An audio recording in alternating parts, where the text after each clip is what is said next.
Okay, for this talk about some of the special, I guess we'll say, both theological and customary characteristics of the feast days of the Church, maybe the best way to start is to remind ourselves of the various cycles that we have in the liturgical life of the Church, and perhaps the most scientific way to look at those cycles is to remember that there are 4 cycles of the Church's liturgical life. The first of which is the daily cycle. That means by which the hours of the day, the passing of the time of the day, is sanctified through the 7 services, Matins, the 4 hours, Vespers, and Compline. Then there is, of course, the weekly cycle, centering on the Lord's Day, but fanning out to the other days of the week with their special themes and orientations. Then there is the Paschal cycle, or what is sometimes called the moveable cycle, because it's centered on Pascha and its variable date, including Lent and Holy Week, and Paschal time and Pentecost. And then the 4th cycle, the one that we're going to talk about this morning, that I'll give the name the annual cycle to, or the immovable cycle, the fixed cycle. The cycle of the calendar days, the cycle that is found, the texts for the services of which are found in the liturgical book called the Menaion, and the Menaion exists in 12 volumes, one for each month of the year, the first volume being the September volume and the last one being the August volume as the church year goes. And we're going to focus on the high points of that annual fixed cycle, those days that are set aside as the great feasts of the church year. First, it would be a good thing to try to define as best we can what a feast day is, what this fixed cycle tries to do uniquely in its own way. And the best way to put that, I think, is that everything we do in the church, in any one of these cycles, and in every prayer that we say, is a glorification of God for his saving work, for giving us the kingdom, for giving us all things. Every celebration of the Eucharist, most particularly, is intended to be, by the tradition, this explosion of the grace and power of God, this entering into time of the eternal reality of the kingdom of Christ.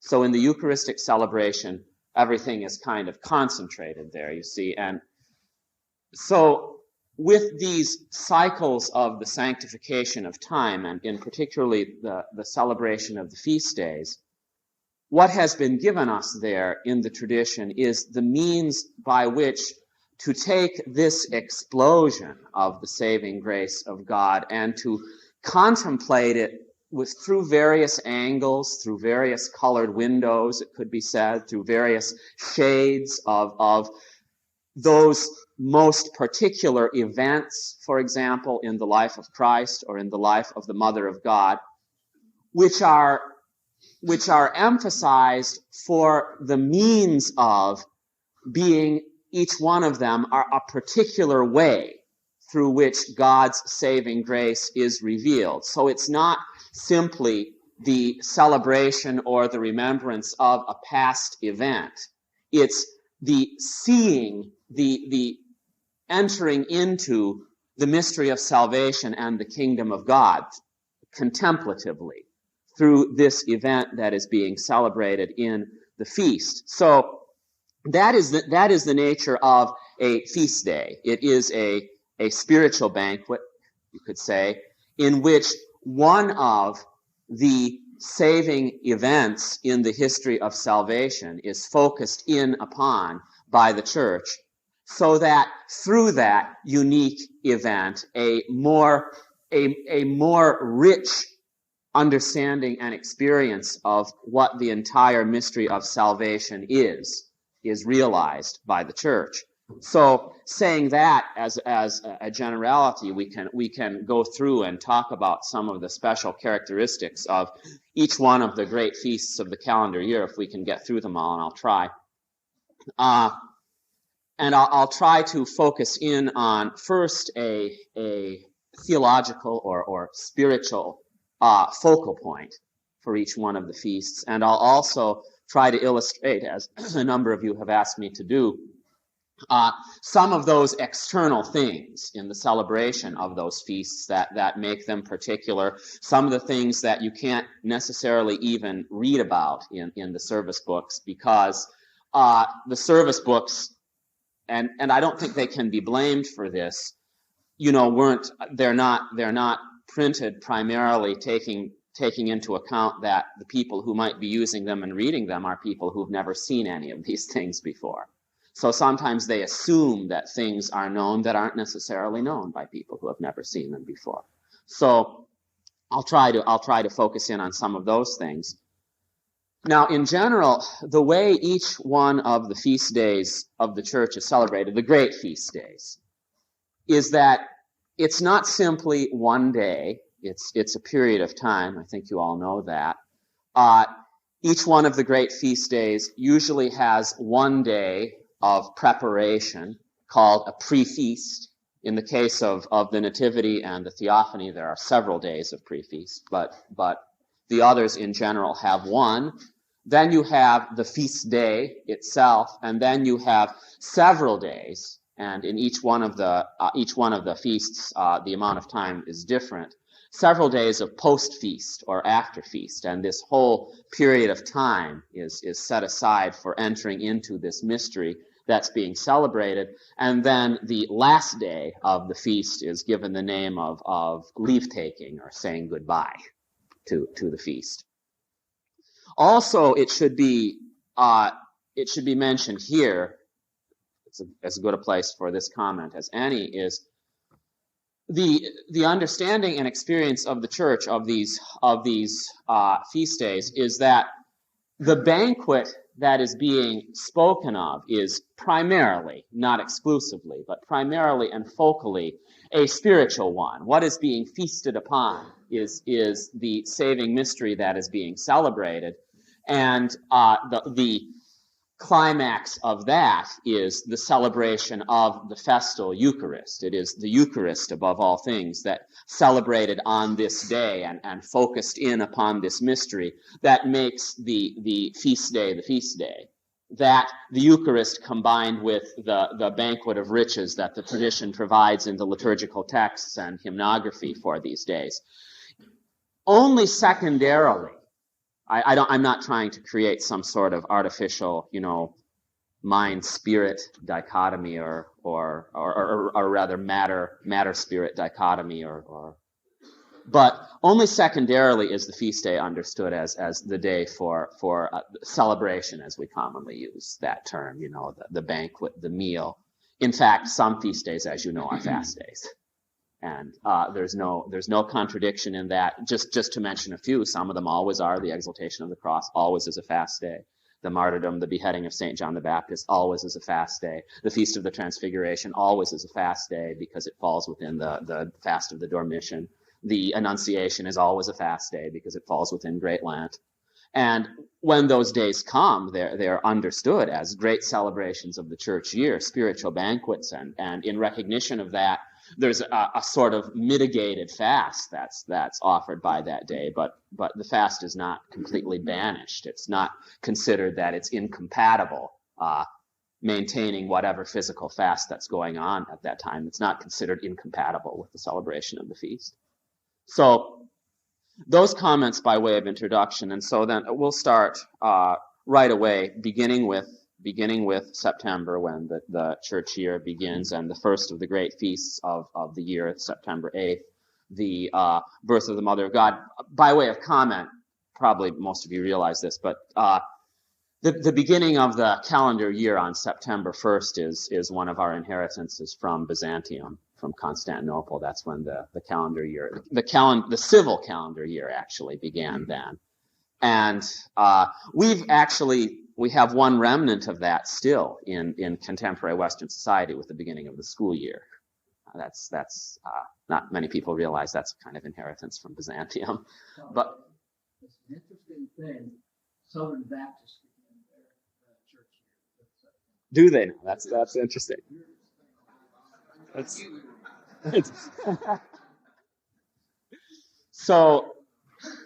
So you have this placement of the feast on September 8th of the birth of the Mother of God as the first of the great feasts of the new calendar year, as a kind of beginning of things again. Of course, September 8th is not intended to be a historical. No one knows what the date of the birth of the Mother of God is, and there's no claim that September 8th was that day. The origin of the day historically is, and in the case of most of the feasts of the Mother of God, is that on those days in the early post-Nicene centuries, 4th, 5th, and 6th, on those days, great churches, generally in Constantinople or Jerusalem, were consecrated, or in the great church of Yakima, were consecrated in honor of the great mysteries of the Mother of God, of the life of the Mother of God, which the church was beginning to as the celebration of the calendar was growing. The days of the consecrations of these churches came to be celebrated as the days on which these events were focused in upon, and that's the case with the birth of the Mother of God, her entrance into the temple, and her dormition. But this feast of her birth, theologically, what's being celebrated there, I guess you could say, is summed up in one of the lines from the hymnography of that day. Today, the barrenness of the human race is loosed. And the hymnography of the feast concentrates a lot on that apocryphal description of the birth of the Mother of God, the historical details of which are not dogma in the church, by the way. That Joachim and Anna, the parents of the Mother of God, were childless and in their old age, just like the parents of John the Baptist or Abraham and Sarah, the parents of Isaac in the Old Testament, were given the Mother of God as an answer to their prayers.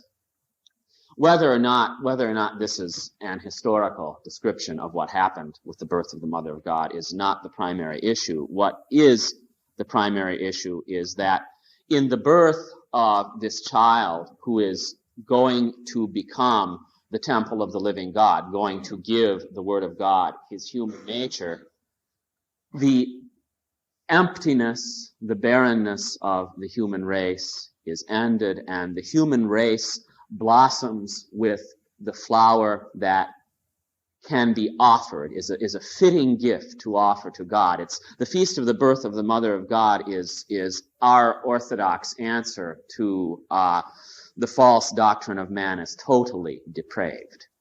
We may be depraved, but totally depraved we are not.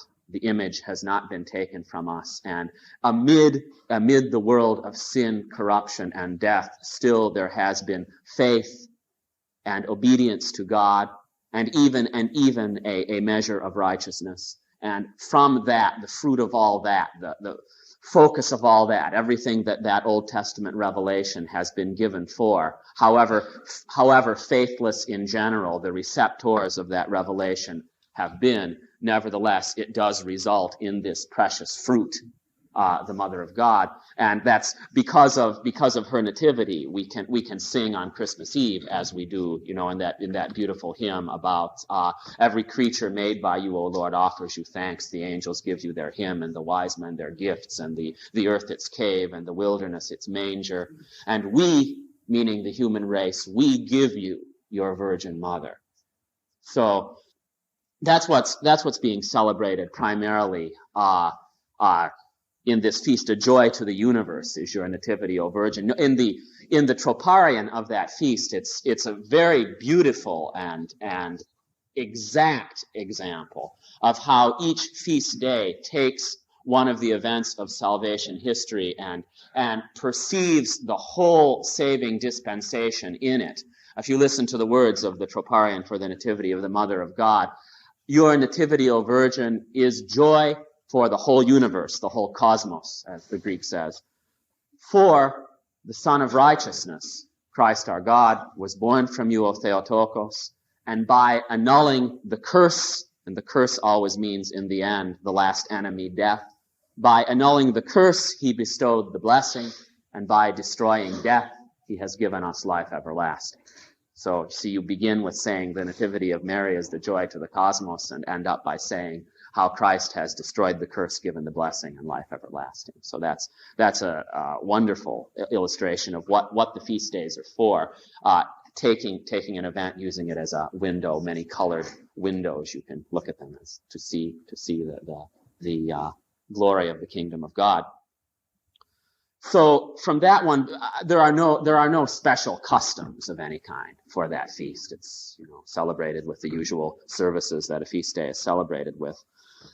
I'll say here, though, before I go on, the kind of rhythm that goes on in the church during the services. And this is important because so many of our churches have daily services. What's generally done is at the Vespers that begin the feast day, whether it's going to be Vespers alone or Vespers combined with the liturgy, as many of our parishes do, either before the service, or sometimes they do it when, and this is a nice thing, I think, it's one of these unwritten things. Sometimes when the troparion of the feast is being sung for the first time, it's often the custom to bring the icon of the feast out from its place and put it where it's going to be in the middle of the church. And there it stays during the whole time of the feast, and it's brought back on the day of the leave taking, put back in its place, and during that time, people are free to venerate it. Also, it should be understood that during the period of a feast, from the Vespers that begin the pre-feast on the day before until the leave taking, the ordinary weekly texts, liturgical texts from the weekday cycle, that come from the book of the 8 tones, the octoikos, are laid aside during that time, except on Sunday, because on Sunday the resurrection is always celebrated. And they are replaced by special texts for each day of the feast that are taken from the Menaion. I've tried in a kind of patchy manner. Those texts are not as easily available as some. In fact, some of them are the only person I know who has translated them into English. Some of them is me, and I've tried to make them available to some of you, and hopefully through those that I've made them available to, they can be dispersed to others. But during that whole period of the feast, the liturgical hymnography for the daily services focuses on the feast, and the normal weekday commemorations, of the angels on Monday and John the Baptist on Tuesday, etc., are laid aside during that time, and it's all of the feast. So, for example, when one is having the hours during the period of the feast, according to the rubrics, one doesn't do the hymn of the day, of the weekday. One does the hymn of the feast. Father Mark. How long that one, just a little? Yeah, if there is a special dismissal for the feast, which there isn't for everyone, they're mostly only for the great feasts of our Lord. May he who was born in the cave and lay in the manger for Christmas, etc. If there is a special dismissal for the feast, it's used all through the feast. However, on Sunday, if the Sunday falls during the days after the feast, it's always may he who rose from the dead. The resurrection doesn't. The resurrection, this might be a good principle to write down and remember. Sunday itself gives way completely to very few things in our liturgical tradition. Sunday as the weekly celebration of the resurrection. The only thing that can bump out Sunday completely are Christmas, Epiphany, Transfiguration, and the exaltation of the cross. And you can add to that Palm Sunday and Pentecost, even though they're Sundays always. What happens on those days is the content of Palm Sunday and the content of Pentecost bumps out the normal Sunday content of the resurrection, and you have a feast day service for that day. But even if, for example, one of the great feasts of the Mother of God falls on Sunday, according to the rubrics, it's kind of combined with the Sunday. It doesn't knock the Sunday out, because the weekly celebration of the resurrection is in itself a great feast every week. So then we can move on to the next one, which is the celebration of the exaltation of the cross, on exaltation or elevation of the cross, on September 14th. This day does have a very specific historical origin. It is celebrated as a number of things. Some of this you probably already know, and I'm sorry if I'm insulting your intelligence. First of all, it is the anniversary of the dedication of the Church of the Resurrection, the Church of the Holy Sepulchre in Jerusalem that Constantine built. That was dedicated on September 13th. I forget the year. And it was also at that very same time, according to what historical record is available from the time, that the finding of the remains of the cross as excavated by Helen, the mother of Constantine, occurred on the 14th of September.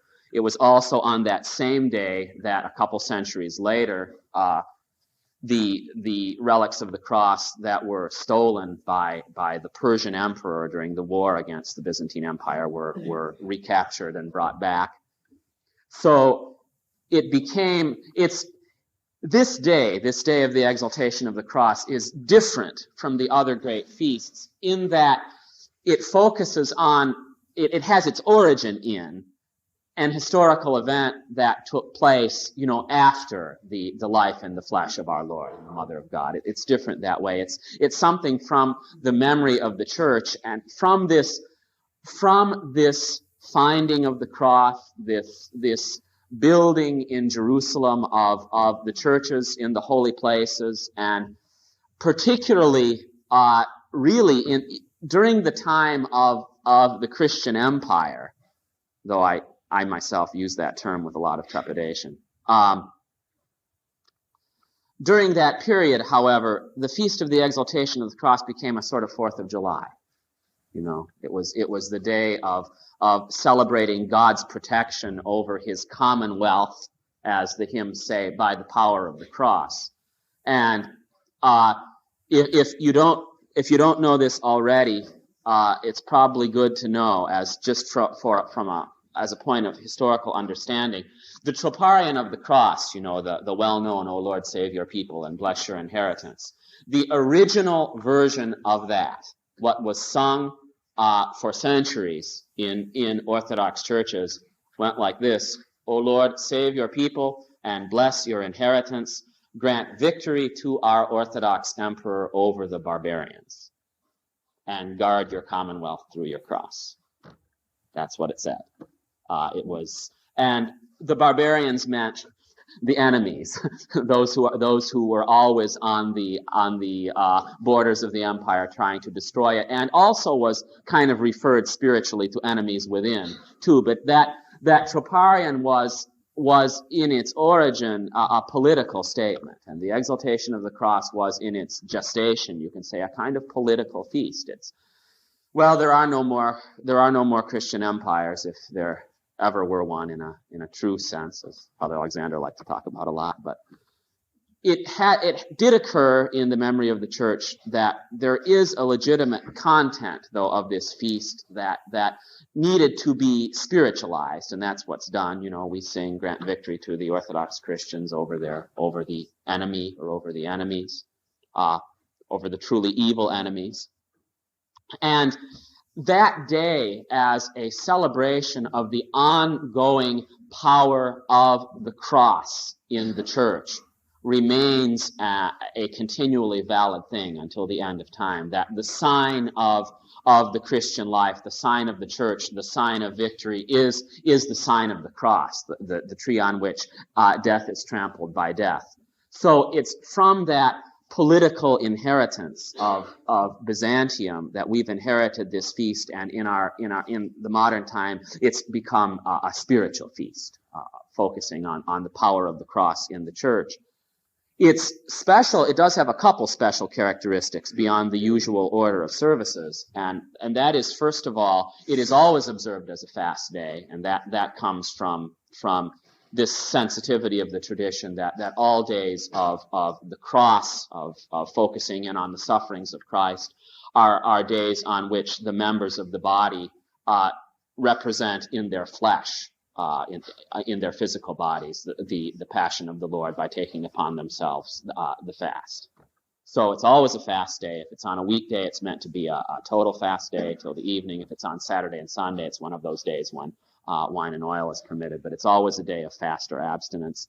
And there is this special service of the elevation of the cross, from which the feast day takes its name. And this is, if you want to see it described in detail, and this is a volume that everybody needs to have. You can get it from the various Orthodox bookstores, St. Vladimir's or Light and Life or what have you, is the Festal Manean, translated by Bishop Kallistos and Mother Maria, which has the complete services for most all of the great feasts. Doesn't have all of them, but it has most all of them.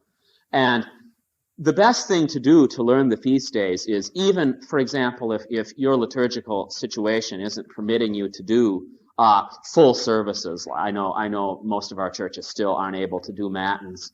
Still, it's never too soon to in your own lives, even if you're not familiar enough with matins to do it, to still take some time on the feast day and read the liturgical texts for the matins of that day, and to immerse yourself in the feast that way.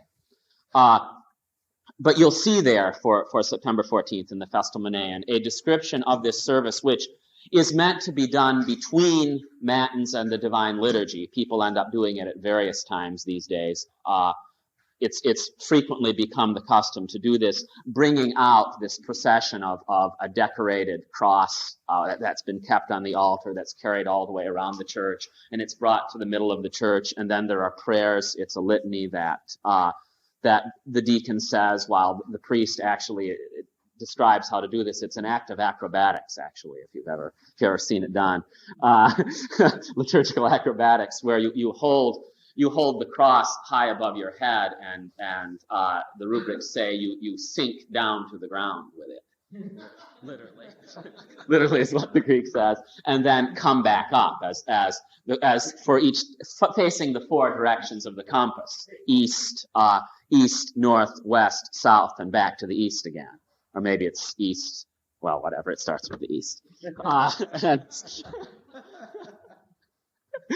And for each one of these, a prayer is said, and according to the rubrics, the people sing "Lord have mercy" 100 times. Often this is, they sing "Lord have mercy" a number of times, whether it's 100 or not. In the seminary, we used to do the full 100 each time.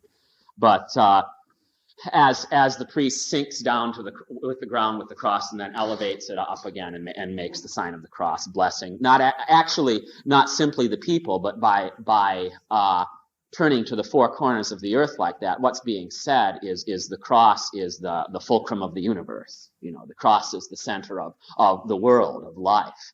There's that. I think it's Augustine. It's either Augustine or Ambrose, I think, that has that saying in Latin: "Crux stat dum volvitur orbis." The cross stands while the world goes round and round. And that's what's being said by that service of the exaltation of the cross. In many churches, it's become the custom. I don't think necessarily all that good to defer this service until even the end of the liturgy. It's tacked on to the end of the liturgy at the end of everything. That's only happened very recently, and the reason why it's happened is that people were this syndrome of coming late to church had developed.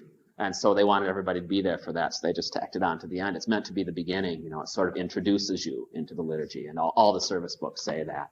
It's supposed to be done between Matins and the liturgy, or at any rate before the liturgy if you're having an evening liturgy. But you bring out the cross and everybody venerates it, and then you celebrate the liturgy. And And then the cross remains during all the days of the post-feast in the center of the church. And that special hymn that replaces the Trisagion at the liturgy for that day, before your cross we bow down and worship, O Master, and your holy resurrection we glorify. It's also the custom that for every service celebrated in the church during that week of the exaltation of the cross, each service ends with that being sung 3 times, and then everybody makes prostrations each time it's sung, and then they come up and venerate the cross. So, on to the 21st of November, the entrance of the Mother of God into the temple. And again we have, this is another, I didn't mention that among the feast days that are always fast days of some kind, but that. This is the end of side 1.